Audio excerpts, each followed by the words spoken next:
Hey, what's up? I'm here with the very tall Dan from Imagine Dragons. What's up, man? How you doing? How you doing, man? Good to see you. Thanks for doing the interview today. Of course. So I guess right off the bat, you know, you probably get this question a lot, but you know, obviously there's a lot of momentum with the band, and you know, how are you guys dealing with it? How do you guys feel about it? You know, did you feel pressure making the new record?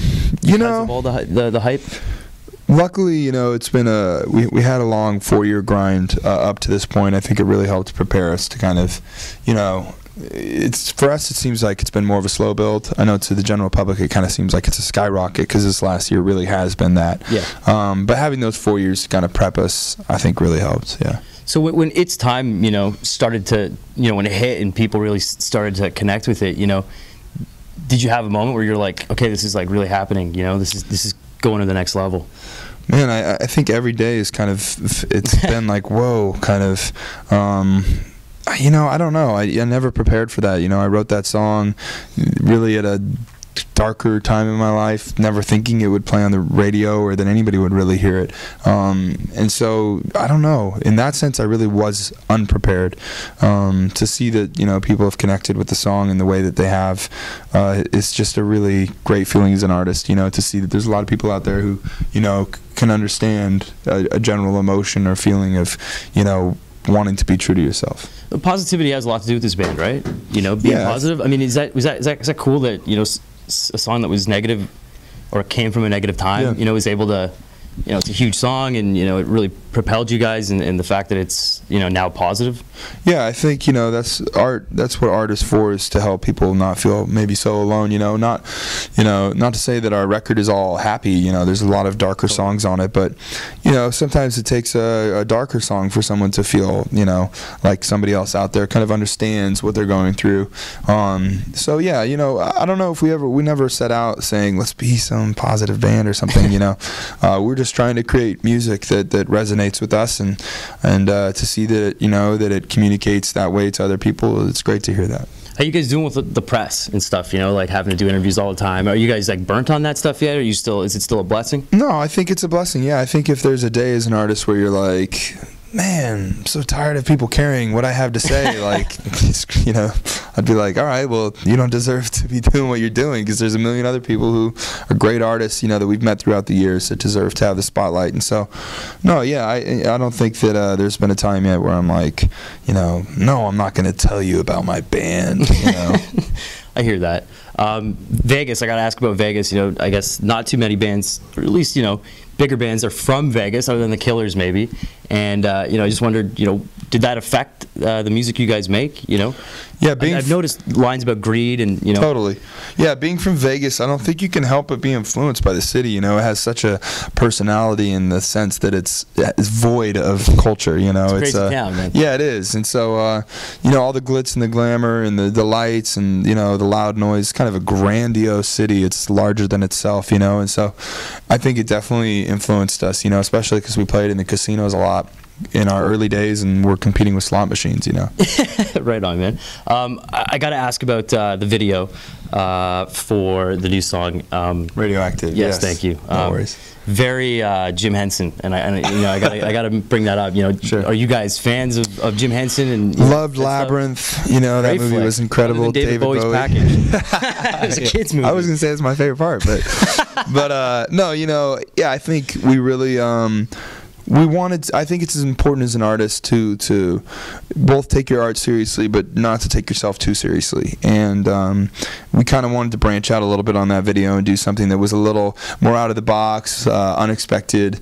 And I think we did just that, you know. And to have a Muppet Fight Club has always been a bit of a dream to me. You know, you never really see the Muppets go at it, so it was kind of, we thought, well, let's let loose a little bit, you know. So how do you make something that creative, you know, come to life? You know, I mean, did you have to? Whose idea was it? Did you have to, you know, do you contact some crazy animation studio to do it? Like, well, how does that work? Well, we initially put out our feelers and had a bunch of directors that submitted different, you know, ideas that they had, and you know, we combed through tons of different screenplays, and we kind of came to one that stood out to us because it was out of the box. A lot of them were like, there's this post-apocalyptic world and zombies, and you know, and we were like, like, you know, we wanted something that was a little, it told the message of, you know, the general message of the song is about self-empowerment and overcoming odds. And, you know, I wanted to portray that theme, which was a bit of a darker theme for me, just because, you know, I've struggled with bouts of depression and anxiety, and that's what that song is really about. But I didn't want to tell it in a way that was so dark. You know, I wanted to tell in a way that, you know, I'm always consistently trying to find a way to view life in a way that is a little lighter, you know, or else you can get pretty bogged down. And so that's what we tried to do. And the director came forward and said, hey, I got this idea, and we said, let's do it, you know. Cool. Do you remember, you know, what bands, you know, when you were going through those times that you connected with that, you know, sort of helped bring you out of those moments? Yeah, totally. I grew up listening to, you know, finding solace in all kinds of music, but particularly I loved Harry Nilsson, who I think is just an incredible songwriter. The Beatles, the Rolling Stones, Led Zeppelin. More modern stuff, I listened to a lot of Arcade Fire. Right on. A little Canadian shout-out. Yeah, Passion Pit's great. Muse. Yeah, you know, there's a lot of great bands. It's a great time to be a band right now, frankly. You know, I think there's a lot of great music right now. Well, hey, you guys did a lot for music in just the sense that you guys broke records and how many, you know, albums were sold since 2006. That's got to be pretty cool, because people, you know, music sales are up again for the first time in a long time. So it's kind of rad that you're part of that. Yeah, I think people are wanting to see to instrumentation and bands. You know, people are wanting to be able to you know, to see musicians get on a stage and play their trade. And I think that it's a great time to be in a band. You know, to see that there's, you know, actual rock bands that are crossing over and things like that. I think it's an exciting time to, you know, I don't know if there's some cycle that the world goes through where people are like, now I want to see this again, or now it's back to this, you know, but right now we couldn't, you know, we're lucky to be musicians right now. Cool. Last question. Craziest, this is kind of a standard question, but craziest rock star moment so far. You know, have you had a moment where you were like backstage and you were like, oh, there's Bono, or like, you know, some kind of ridiculous, you know, did you ever perform on top of Mount Everest, anything like that? Yeah, well, when I performed on Mount Everest with Bono, that moment was all right. Awesome, but that was all right. But no, you know, I think every day there's something, there's something new every day, you know. But I don't know why, but what particularly stands out to me, maybe it's because I'm the lyricist, is when I see people get tattoos.